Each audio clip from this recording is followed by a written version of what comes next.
Terima kasih dulu buat teman-teman semua. Dan gue juga minta maaf. Mungkin tadi ada beberapa teman yang sudah langsung hubungi gue pribadi atau manajemen. Gue nggak bisa jelasin satu-satu. Nah makanya nih pas banget sekarang ini kita habis dari dalam tadi di Mabes. Kita coba untuk sharing, tanya bagaimana menyikapi kejadian yang kami alami. Jadi kenapa kami harus ke Mabes? Lokus deliktinya kejadiannya memang di Johor di Malaysia. Tapi pagi tadi aku dapat kabar informasi. Ini aku cerita yang ininya dulu ya. Pagi tadi dapat informasi ternyata 2 orang pelaku pengancaman pembunuhan terhadap kami yang terjadi di Johor Malaysia kemarin itu tanggal 12 malam kami buat laporan di Johor itu tanggal 11 bukan tanggal 12 jam 5 pagi. Menuju ke Kuala Lumpur. Jadi kami mampir ke kantor polisi di sana, kami buat laporan perihal apa yang kami alamin terkait ancaman pembunuhan itu sendiri. Setelah itu kami langsung mengejar flight kami jam 1.40 siang, tanggal 12 itu juga hari Minggu. Kami sampai rumah kurang lebih jam 8 malam. Saya dapat informasi pelaku yang kami laporkan 2 orang itu sudah dipanggil, diperiksa.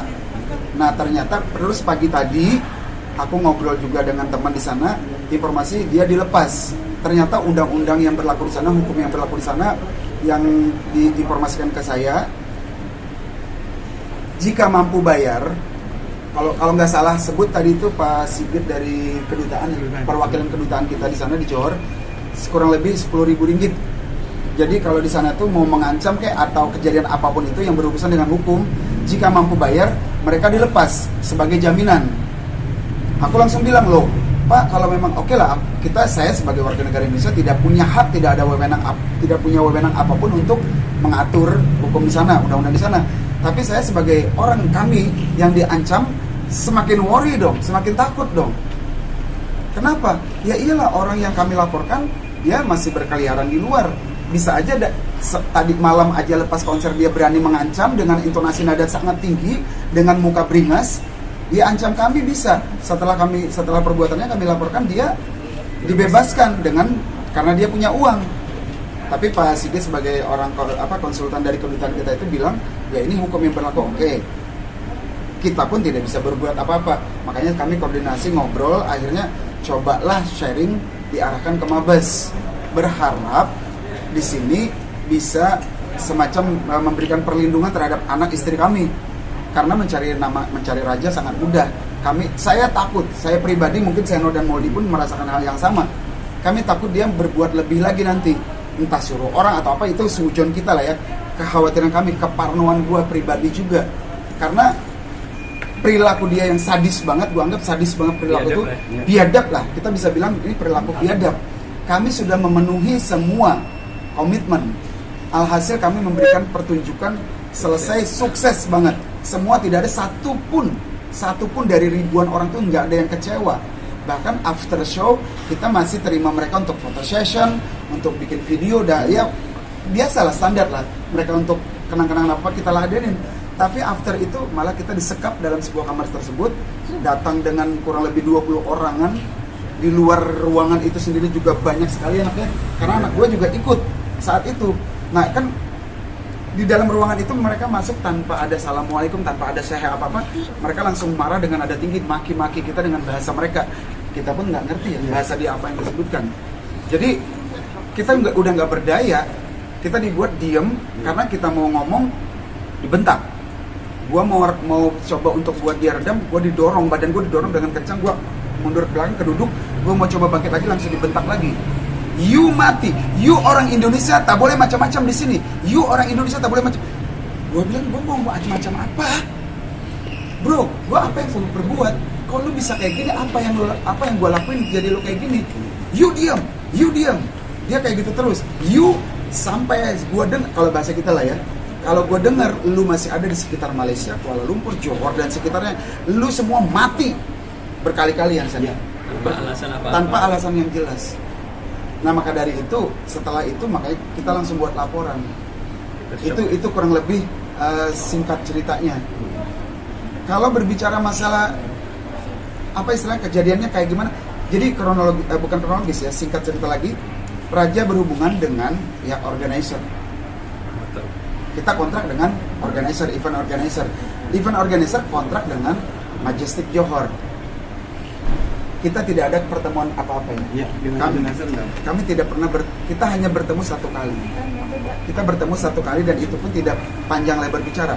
Jam 1 malam, kami berangkat tanggal 9 Maret pukul 11 dari Jakarta terbang ke Malaysia.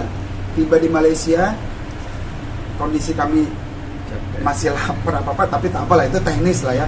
Kita langsung berangkat ke Johor dengan kondisi jalan yang macet, dengan kondisi lain-lain, hal macam segala. Kita tiba di sana jam 1 malam, 1 dini hari, dengan kondisi hotel belum siap. Itu pun kami diam, masih kami coba untuk maklumin. Di situ di lobi hotel, di situ kita ketemu dengan yang namanya ini tadi ya. Nih. Coba Mas. Ini orangnya. Di kamera. Tahan. Ini pelakunya. Ini salah satunya. Tapi dia yang berstatement membunuh. Bang Wali ke kiri boleh Bang Wali. Kanan Bang.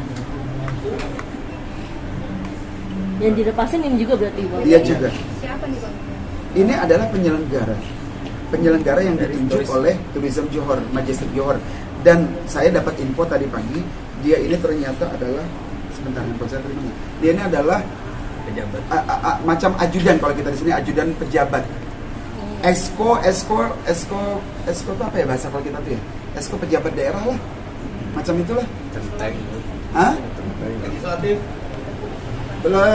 Pejabat daerah, gubernur. Kalau Johor apa? Gubernuran apa dia? Pokoknya Eksekutifnya ya, semacam itu, eksekutif mungkin eksekutif. Jadi dia ajudan yang dipercaya. Dia secara pekerjaannya adalah sebagai ajudan, salah satu petinggi di Johor. Tapi dia mendapat mandat, mungkin dia yang terima job deh, yang bikin acara ini. Nah, dia bekerja sama dengan event organizer yang bekerja sama dengan kita. Jadi tak sepantasnya dia bypass. Kalau dia ada miss dengan organizer, itu urusan dia. Kalaupun dia ada masalah apa-apa, dia tegur lewat organizer tegur ke kami. Koordinasi ada apa? Atau yang lebih bijak lagi yang kami harapkan, kalau perlu kami duduk bareng, bicara sama-sama, ada apa? Solusi yang apa? Ada masalah apa? Sekarang orang masuk marah-marah ke ruangan, mengunci pintu, dikawal oleh para bodyguard besar-besar, hitam, gede-gede badannya. Tak ada satupun orang boleh masuk. Terus kita bertanya ada apa, dia suruh kita diem, terus kita ngapain dong? Disuruh mendengarin dia maki-maki kita aja. Jadi ya, kita disuruh dengar, duduk, diem, mendengarkan makiannya dia. Makian, ancaman, Intimidasi sampai Kamu duduk. gitu semua. Seno mau ambil bangku aja nggak boleh, duduk di disuruh duduk di lantai. lantai, kan kurang ajar banget. Ian bang berdiri didorong. Udah kontak fisik sih sebenarnya. Jadi sampai istilahnya ini mindset, ini trauma banget. Gua tuh Seumur umur aja nggak pernah dibilang. Gua tuh yang namanya orang mau foto itu gue selalu welcome, gue sambut, tidak pernah gue takut. Ini kemarin kita jadi habis dari laporan dari polisi, dari kantor polisi Johor, kita langsung ke Kuala Lumpur, 4 jam lebih perjalanan. Kita paham driver ngantuk, kita paham driver capek. Dia minta izin, bang, bolehlah izinnya mampir beli kopi. Oke, begitu beli kopi di peristirahatan di pom bensin, nggak tahu ya, secara kebetulan kita parkir mobil di belakang, berhenti sedan isi bensin, bukan siapa-siapa, nggak ada kenal apa-apa, tapi anak muda. Kenapa gue bilang gue tahu anak muda? Dia turun, tiba-tiba berempat turun. Gua driver beli, gua mau kencing, ke tandas lah kalau bahasanya, ke toilet. Gua keluar ini, mungkin ya 4 orang ini alhamdulillah mengenal, mungkin dia fans kita, dia mengenal. Cuman reaksi dia yang namanya mungkin ketemu dengan idolanya atau apa, dia mengejar lari 4-4-nya. Gua biasanya nggak apa-apa, santai aja, tapi karena gua habis traumatik, wajah mereka, mohon maaf ya, gua nggak bermaksud apa-apa, mereka memang India, face-nya memang India banget, hitam, tinggi, kurus-kurus, tapi 4 orang lari, anak muda. Bang Ian, mau foto, boleh tak? Yang namanya orang trauma, gue gimana? Gue langsung kayak mau nangkis, kayak mau anjing gue. Habis itu gue ngomong sama, gue kenapa ya? Udah, ini banget. Terus, udah itu selesai lah ya, udah. Kita jalan lagi sampai di bandara. Di bandara pun sama. Memang di Malaysia ya, Kuala Lumpur itu banyak sekali sih tempat India lah ya, turunan ataupun apa itu banyak sekali memang itu. Tapi tak semua juga berperilaku bejat. Nah ini kita kena dengan orang yang biadab aja. Akhirnya traumatik gua tuh terus menerus di bandara pun banyak yang mau foto, di lounge, kita di lounge nunggu flight, ada yang mau foto, gue pun masih rada-rada takut. Sampai tadi malam pun gue bilang juga sama Pak Sigit yang sebagai konsultan kedutaan tersebut, gue sampai mimpi Pak, sampai ke bawah mimpi, ini trauma gue gila banget.